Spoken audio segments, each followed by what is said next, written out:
2012, that's when they said the world would end. Well, they were partially right.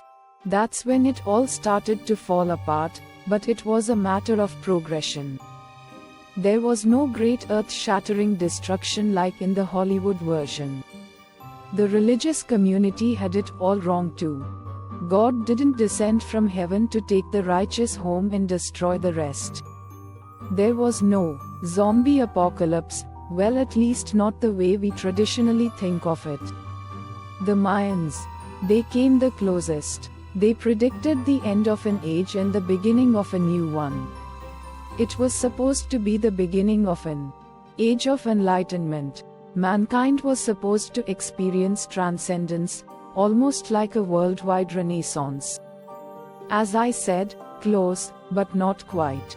As it turns out, it became a descent into madness. It all started with the zombie attacks in the news.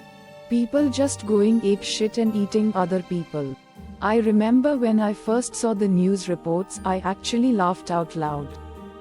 Just seeing the word zombie in a real news report. As the reports unfolded, I became only slightly more concerned.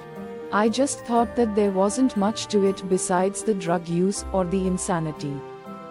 God, how I wish I'd paid more attention. I was so wrong. Within the following months were similar reports from across the US, and a few from other parts of the globe. Seemingly unrelated and separated enough by time and distance, and no one really suspected anything. Of course, there were some who felt that end of days was approaching. Some religious groups, zombie enthusiasts who were sure that their prayers were being answered, and the like. The general public, however, had not adopted the idea. As 2012 gave way to 2013, those who were unafraid before were scrambling to find answers, to seek comfort in rationality. They found none.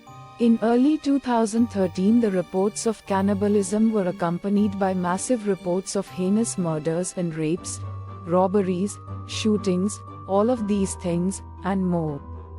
From all corners of the globe, civilization was quickly slipping away. In the midst of it all, as people tried to seek refuge through faith, even religion fell victim to the madness.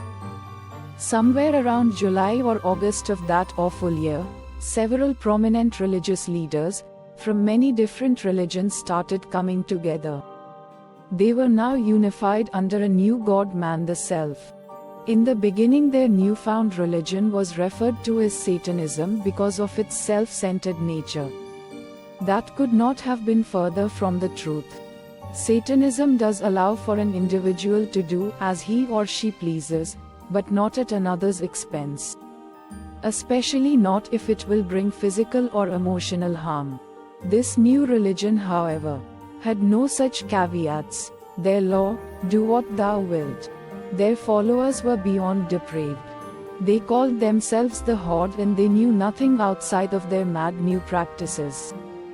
They would celebrate the birth of a child, the ones they didn't eat, with a barbecue. Sounds normal enough, until you take into consideration the fact that they were barbecuing one of the sick, old, or crippled of their flock, or one of the infidels, as those of us non-believers were called.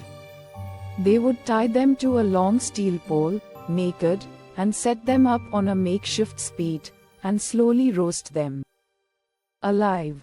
As the person cooked, the others in attendance would stand by and laugh at their pain, while they also prepared for the coming feast, sniffing the air and salivating like animals, which they were only steps from becoming.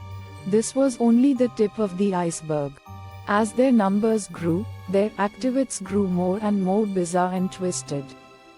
They also became more powerful than any regime on the planet. As their religion took hold across the world, governments fell. Their officials quickly adopting this new religion and allowing its doctrine to become law.